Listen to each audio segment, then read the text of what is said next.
Wajah orang yang menawan mempunyai persamaan yang tidak dijangka. Wajah orang yang menawan mempunyai persamaan yang tidak dijangka. Namun persamaan itu ialah, kalau bukan mata pun bukan hidung, macam mana pula? Lepas ambil gambar, pernahkah anda terfikir perkara seperti itu? Bila tengok melalui cermin, memang nampak okey. Kenapa dalam gambar nampak macam tak cantik? Sebenarnya ramai orang berpendapat puncanya adalah kerana mata, hidung atau bentuk wajah. Tetapi semasa saya bekerja sebagai doktor gigi selama bertahun-tahun, saya dapat rasanya dengan melihat wajah ramai pesakit. Orang ramai mempunyai satu bahagian yang paling penting pada wajah mereka. Anda sedar bahawa anda sebenarnya sering terlepas perkara itu lebih kerap daripada yang anda sangka. Dan jika anda memahami bahagian itu, kenapa ada orang yang bila sekadar ketawa pun nampak begitu menarik? Ada orang yang nampak cantik tapi kenapa wajahnya kelihatan seperti masih ada yang kurang? Assalamualaikum, saya Dr. O dari Klinik Pergigian Smile D. Hari ini saya bukan nak bercakap tentang pembedahan plastik atau kecantikan, menganalisis wajah selebriti atau juga tidak bertujuan untuk mengesyorkan prosedur tertentu. Apa yang saya hadapi setiap hari di bilik rawatan, persana perkara yang saya rasakan semasa melihat pesakit-pesakit derpa yang mengalami perubahan melalui rawatan yang biasanya mereka katakan secara umum, "Saya nak susun dan beritahu awak, begitulah. Nak susun dan beritahu awak, begitulah." Kenapa doktor gigi asyik bercakap tentang kisah yang menarik? Jika anda menonton video tersebut, anda pasti akan faham.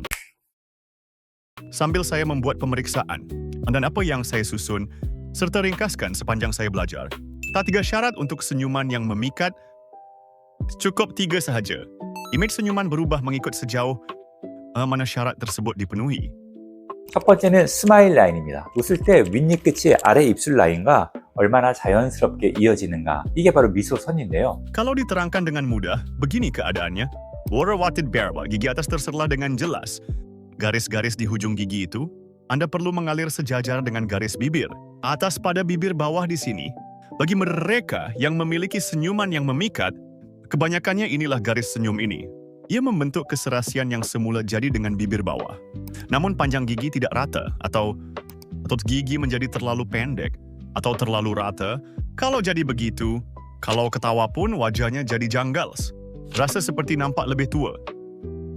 Apabila benar-benar menjalankan pemeriksaan dan rawatan, saya rasa sekarang ketawa pun macam tak sama seperti dulu. Ada agak ramai orang yang kata begitu, tapi kalau kita semak pula, gigi hadapan di bahagian atas sudah haus sedikit demi sedikit, jadi ia menjadi lebih pendek. Jika garis senyuman tidak teratur, Anda dapat menyadari bahawa garis senyuman telah runtuh tanpa Anda sedari. Anda dapat menemutinya. 두 번째는 치아의 색입니다. 치아의 색이 어두우면 아무리 예쁜 얼굴이어도 전체적인 인상이 어두워 보이고 좀 탁해 보입니다. Bukan gigi putih tetapi gigi kuning. Setakat mana pun saya lihat, ini nampaknya tidak begitu estetik, bukan? Ini bukan sekadar cerita tentang estetika. Manusia cenderung secara tidak sedar menilai keadaan kesihatan orang lain melalui warna gigi. Jika warna gigi cerah, wajah kelihatan ada seri, nampak lebih muda dan sebagainya. Sebenarnya, ada yang menjalani rawatan pemutihan gigi. Ada satu perkara yang biasanya orang dengar secara umum. Kulit awak jadi lebih elok ya. Suasananya berubah ya. Wajah awak nampak sangat elok. Maksudnya begini, tukar satu warna pada gigi sahaja, tapi suasana keseluruhan pada wajah berubah. Cara paling baik untuk mengingati formula ini ialah begini. Jika gigi menjadi lebih cerah, wajah juga akan nampak lebih cerah. Jika gigi menjadi lebih gelap, wajah juga akan nampak lebih gelap. 세 번째 매력 요소는 치아 배열입니다. 웃을 때 치아가 얼마나 가지런히 보이느냐, 삐뚤어 보이느냐는 첫인상에 생각보다 굉장히 크게 작용합니다. Terutama apabila dilihat dari arah hadapan. Bentuk dua gigi seri itu kelihatan pelik, ataupun apabila susunannya tidak dapat membentuk simetri. Itulah yang kita lakukan untuk mengesan ketidaksepadanan. Seperti itu dengan cepat, walaupun tidak menyadarinya secara sedar, gigi dia nampak agak pelik bila dia senyum. Anda akan segera merasakan sensasi seperti ini. Dan susunan gigi seperti ini bukan semata-mata masalah dari segi estetika. Jika gigi tidak tersusun dengan baik, ia juga mudah menyebabkan karies atau penyakit gusi, dan ia boleh turut memberi kesan kepada sebutan. Bila lagi ketawa, bila sedang bercakap, sebab tak boleh bercakap bila terdedah gigi dengan penuh yakin, Kadang-kadang keyakinan diri juga boleh menurun. Ada yang semasa bercakap tidak dapat membuka mulut dengan lebar. Atau ada juga kes di mana mereka cuba mengelakkan sebutan tertentu. Akhirnya ia membuatkan cara meluahkan diri menjadi mengecil. Ia membuat kesan seolah-olah Anda kurang yakin. Masa saya menjalankan rawatan, ada beberapa kata-kata yang teramat saya ingat. Beginilah cara Anda bercakap, ya, saya tak pandai senyum masa ambil gambar. Saya benar-benar sering dengar ayat ini. Kami berundang takun untuk mengambil gambar senyuman pesakit ini. Kami menyuruh pesakit itu untuk tersenyum, tapi dia tidak mampu tersenyum. Sebab saya nak ketawa, tapi latihan atau kebiasaan untuk ketawa itu tak terbentuk dengan betul. Memandangkan ia tidak terbentuk dengan betul. Apabila ketawa, mulut ditutup untuk ketawa. Atau nampaknya seperti Anda sedang ketawa dengan sangat terpaksa. Semasa mengambil gambar berkumpulan, pernahkah Anda cuba memejamkan mulut dan berdiam diri seorang diri? Orang-orang seperti itu yang menjalani rawatan pembetulan ortodontik atau selepas menjalani rawatan pergigian yang lain, biasanya berkata perkara yang sama. Cikgu, bila saya ambil gambar sekarang, rasanya senyum saya jadi lebih semula jadi. Perkataan yang saya paling kerap dengar untuk kali kedua ialah, saya tak suka muka yang senyum. Saya juga selalu dengar ayat ini, kalau diam-diam sahaja, okey. Tapi bila senyum, seolah-olah ada sesuatu yang pelik. Sebenarnya dia sendiri pun kebanyakan tidak tahu di mana masalahnya. Tetapi setelah disemak, barulah jelas. Jika garis senyuman telah runtuh atau jika bentuk atau susunan gigi depan tidak tersusun dengan betul. Ini yang mereka katakan selepas mengalami perubahan. Cikgu, saya rasa sekarang saya boleh tersenyum. Ajin lebih semula jadi, seolah-olah saya sudah boleh tersenyum dengan selesa. Maksudnya begini, bukan sekadar masalah gigi, ini kerana ada masalah dari segi keyakinan dan cara menyatakan diri. Sekarang saya sedang bercakap tentang daya tarikan Anda. Daya tarikan itu bukan semata-mata dicipta oleh penampilan semata-mata. Keyakinan yang dimiliki oleh pesakit ini atau juga latar belakang psikologi yang lain. Saya fikir ia datang daripada sesuatu yang mampu mencipta daya tarikan. Ia merupakan permulaan keyakinan itu.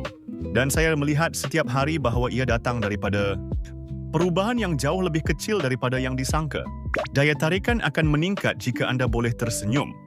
Jika Anda menyembunyikan senyuman, daya tarikan juga akan turut tersembunyi. Saya harap Anda akan mengingati ucapan ini. Orang biasanya cuba menerangkan daya tarikan dengan mata, hidung, bentuk muka dan kulit. Mereka cuba menjelaskannya dengan perkara-perkara seperti ini.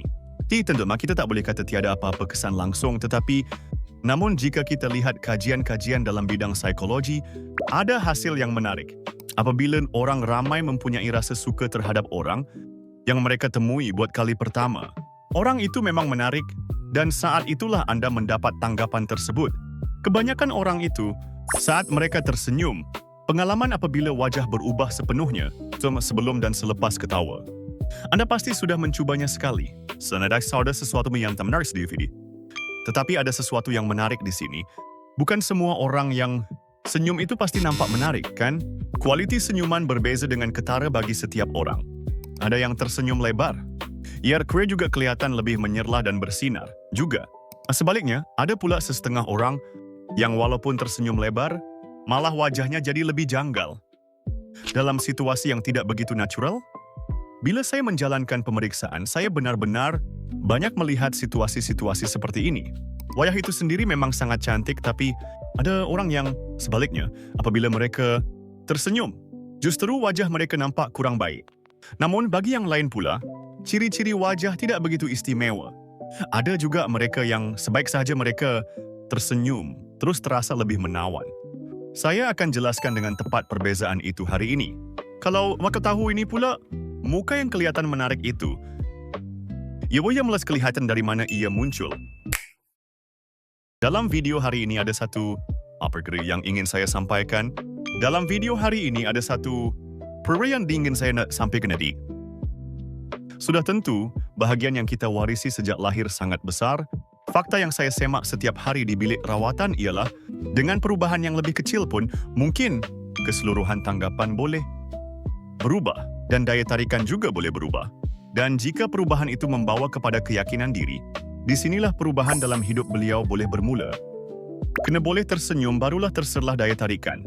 Jika Anda menyembunyikan senyuman, daya tarikan turut terselindung. Saya harap Anda ingat dengan baik kata-kata ini, sebab gigi saya buat saya berasa risau semasa saya ketawa.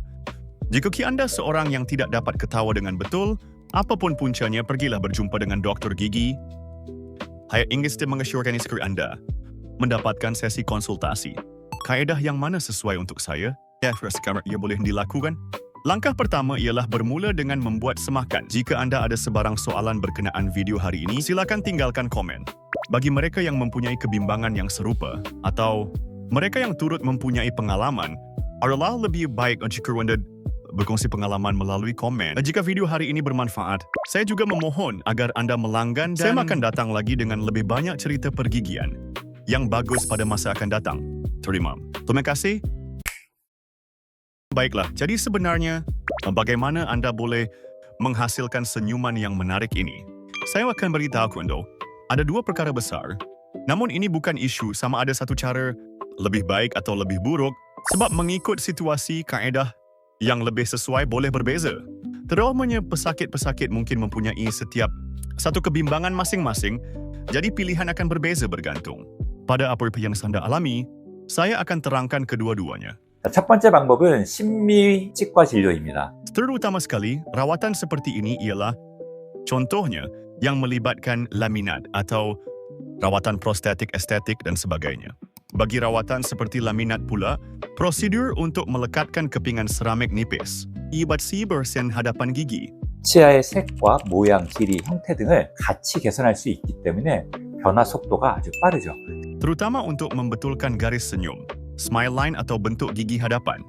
Rawatan ini dapat digunakan dengan berkesan melalui laminat. Apabila bentuk dan warna gigi seseorang berubah, mereka yang telah mengalami perubahan pada garis senyuman smile line. Ada beberapa perkara yang Anda semua biasanya katakan, sebenarnya semuanya terasa sangat selesa dan semula jadi, kalau nampak pelik, macam mana pula? Ramai yang berasa bimbang, tetapi kami mereka bentuk supaya ia boleh dihasilkan dengan lancar secara semula. Jadi, jika dirawat dengan betul, Anda boleh mendapatkan hasil yang semula jadi. Namun, rawatan laminat seperti ini bukanlah kaedah yang sesuai untuk semua orang. Bergantung pada keadaan semasa gigi, oklusi dan keadaan gusi, leks kebolehannya boleh berbeza. Pada Anda mesti berkunjung ke klinik pergigian. Adalah lebih baik jika Anda menjalani pemeriksaan untuk mendapatkan diagnosis yang tepat. 자, 두 번째는 이제 치아 교정 치료인데요. Rawatan pendakap gigi ialah rawatan yang mengubah susunan gigi secara asas. 라미네이트가 치아의 색상과 형태를 바꾸는 거라면 교정 치료는 치아의 위치를 바꾸는 치료입니다. Kebelakangan ini, teknologi untuk rawatan ortodontik telah banyak berkembang. Jadi, lebih ramai juga orang yang sudah berusia turut menjalani rawatan ortodontik dan bilangannya semakin meningkat. Saya sudah agak tua, adakah rawatan pendakap gigi masih boleh dilakukan? Ramai orang ajukan soalan seperti ini kepada saya, tahu? Memang boleh, dengan jayanya. Bukan sekadar lingkungan umur 30-an dan 40-an, Anda benar juga perlu menjalani rawatan pembetulan pada usia 50-an, 60-an, malah 70-an. Anda boleh menjalani rawatan ortodontik. Dan orang-orang seperti itu, apa yang biasanya mereka katakan? Semasa rawatan pembetulan gigi ialah, aduh, cikgu saya patut buat ini lebih awal. Ini ceritanya. Rawatan pembetulan bukan sekadar mengubah susunan 얼굴 gigi 전체의 semata-mata. 균형에도 영향을 주고 씹는 기능, 잇몸 건강, 치아 건강, 발음에도 영향을 줍니다. Kaedah yang sesuai dengan keadaan gigi Anda sendiri. Walaupun Anda mempunyai kebimbangan yang sama, setiap orang mungkin mempunyai cara yang sesuai yang berbeza, bukan? Ada juga yang mungkin mendapati laminat lebih baik. Ada juga yang memang sesuai untuk penjajaran semula korek, dan ada pula yang tidak memerlukan kedua-duanya. Itulah diagnosis untuk mengenal pasti yang mana